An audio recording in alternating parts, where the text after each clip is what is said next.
Hello, everyone. My name is Tim Curtis. I am the Secretary of the Convention for the Safeguarding of Intangible Cultural Heritage at UNESCO. And it's a great honor and a pleasure for me to be here today, or at least to address you today. I apologize, I'm not with you, for this very important exercise for the periodic reporting of the Latin American region. And I'd like to welcome you all as focal points. Periodic reporting is indeed a critical part of the Convention. As many of you may have heard, and I believe this profoundly, the real impact of the Convention is the ability of its principles to be translated into national policies and into community practices. And therefore, the work that you are doing at the national level to safeguard living heritage is at the core of the raison d'etre of this Convention. It is that work through which we can reach to communities and where the actual safeguarding of living heritage happens. Of course, the work at the international level, the listing is important, very important to give visibility and to highlight certain elements, but it can never really encapsulate the broad-based work that needs to be done in local and regional and national policies.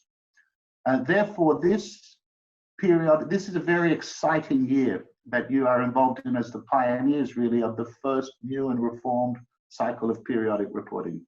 The reforms follow there's two dimensions to the reform. The first is, for the first time now, we are doing the periodic reports region by region. And through this, we hope to, and through these kinds of trainings, we hope to also not only to provide the training, but also to create synergies and exchanges that you as neighboring countries, sometimes neighboring, sometimes more distant, but countries from the region may share your experiences and learn from each other. The second way in which the report has been reformed is the adoption, is that it is now based on the overall results framework, which was adopted by the General Assembly of State Parties in 2016. This overall results framework gives a framework for indicators to be able to measure the impact of the Convention at multiple levels and ultimately on a global scale. And we hope that this way of working will help you not only provide data that we can then use to understand globally what is happening, but to set up your own targets within your national policies and your national frameworks. Of course, this year is a particular year. We are all suffering from the effects of the pandemic of COVID-19. I myself am now addressing you from my home. And in that light, we at UNESCO have moved to make the whole training that normally would have been in workshops all online. Now, this is something probably was inevitable, and we were going to go in that direction anyway. But of course, the necessities of the pandemic this year have sped up the process. And therefore, not only are you pioneering in a new and reformed periodic reporting mechanism, but you're also pioneering in a new modality for delivering capacity building, which is fully online. So we will be working together in many ways and learning how to improve and go forward. And other regions will be learning from the lessons you have. I'd also like to take this opportunity to really thank our partners, CRESPIAL, the Category 2 Center for Safeguarding Intangible Cultural Heritage in the Latin American region, for working with us and to help you as states parties do your periodic reports. We look forward to the results, and we are here to help you and work with you. And hopefully this training will give you a better understanding of what is involved in this new periodic reporting exercise. Having said this now, all I can say is I wish you all the best, a great training, and we look forward to the results of all of your work. Thank you very much.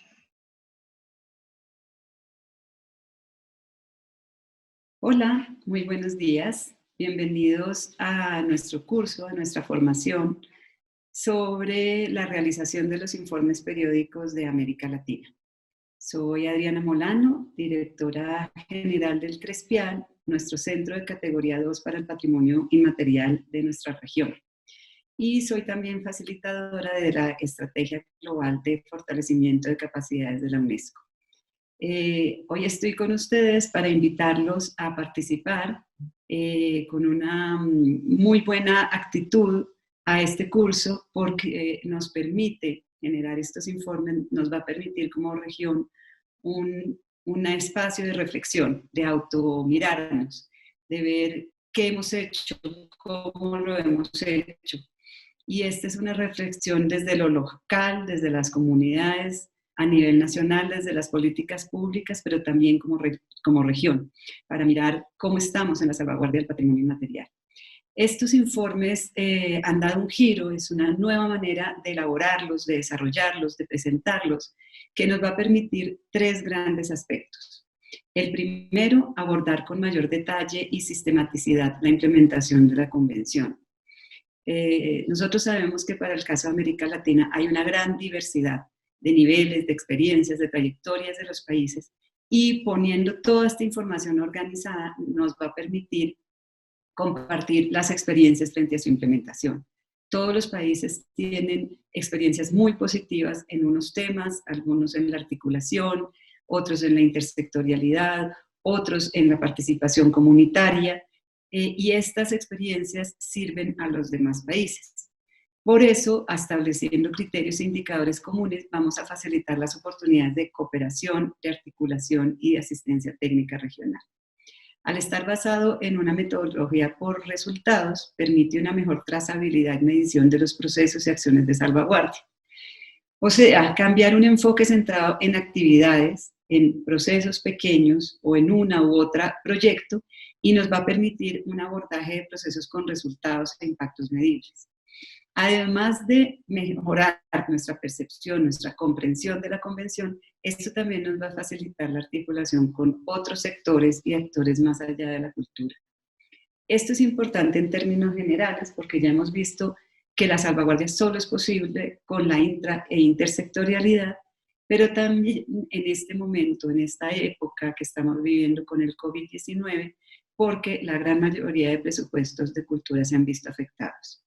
Finalmente, esta herramienta nos va a permitir reflexionar no solo sobre los resultados positivos, sino también sobre los elementos negativos o logros no alcanzados. Esta información permitirá tomar acciones correctivas, beneficiando a las comunidades portadoras y haciendo más eficaz la implementación de la Convención. Y, asimismo, nos va a permitir visibilizar buenas prácticas, prácticas que se pueden replicar en otras partes y también procesos que necesitan reformularse.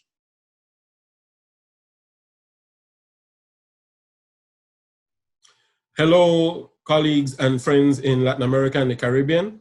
My name is Nigel Encalada. I'm one of the UNESCO facilitators on the 2003 Convention for the Safeguarding of Intangible Cultural Heritage.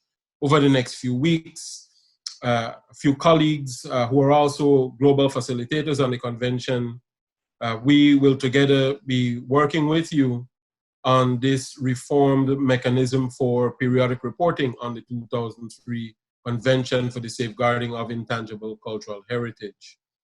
As you know, this new mechanism for reporting was a response to a query and concern by states regarding the usefulness of periodic reporting.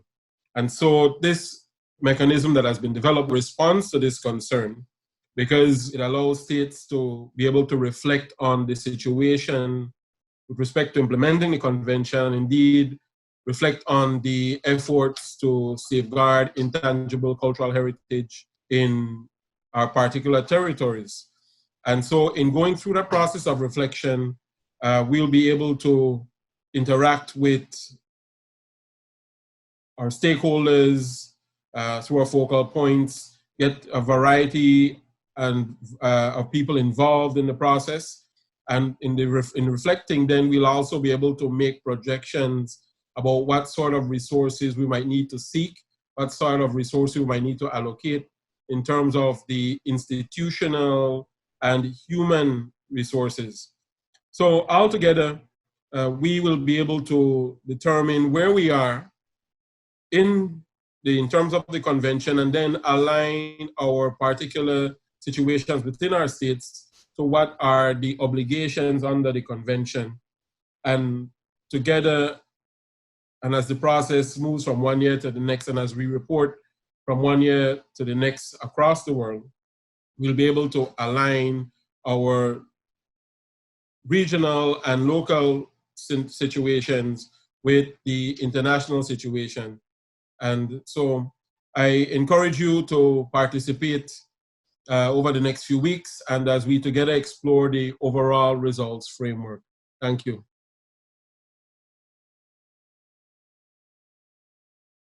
Hello, I'm Janet Blake. I'm a global facilitator for the 2003 Convention. And I've been involved in the development, drafting, and implementation of the Convention since 1999 until today. And I want to speak to you now about the new periodic reporting process. Periodic reporting is a key obligation of the Convention, but it shouldn't be limited simply to testing compliance. And by aligning periodic reporting to the new results-based framework, this allows reporting countries to measure their performance in implementation, to assess the quality and the effectiveness of their measures and policies for safeguarding, to identify successes and challenges, and to set goals and policies for the future, and hopefully to improve the safeguarding in their countries. Today, more than ever, facing a global crisis, a pandemic virus, this is extremely important because it will also help countries to identify areas of policymaking in which safeguarding intangible heritage can contribute towards policies in other extremely important areas, such as health, education, food security, environmental sustainability, biodiversity, and disaster management and mitigation. And through this, contribute towards building their resilience in the face of such a crisis and future crises.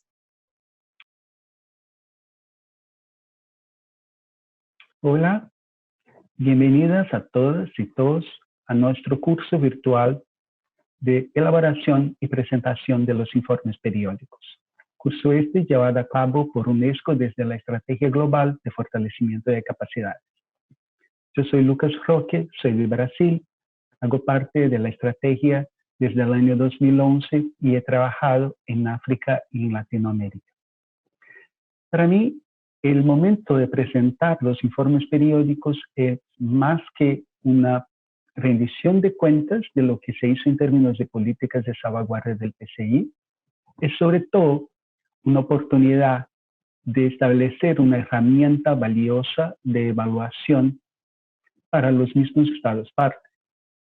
Y es también una oportunidad de establecer y fortalecer lazos con las instituciones parceras, las comunidades, grupos de portadores, ONGs, academia, que ya están involucradas con los procesos de salvaguardia del PCI en el país. Así que desde el informe general del marco de resultados, se puede establecer, se necesita buscar informaciones junto a estas instituciones y eso permite a los estados mirar hacia lo futuro, ver lo que todavía se puede hacer en términos de la salvaguardia del PCI en el país. También en este momento en que estamos viviendo ahora, en que muchos grupos están viviendo el isolamiento, es un momento que se puede identificar las demandas urgentes de salvaguardia para algunos grupos o para algunas de las manifestaciones. Así que acredito este curso va a traer discusiones muy útiles para todos y todas ustedes y espero que a ustedes les guste y nos vemos pronto. Un abrazo.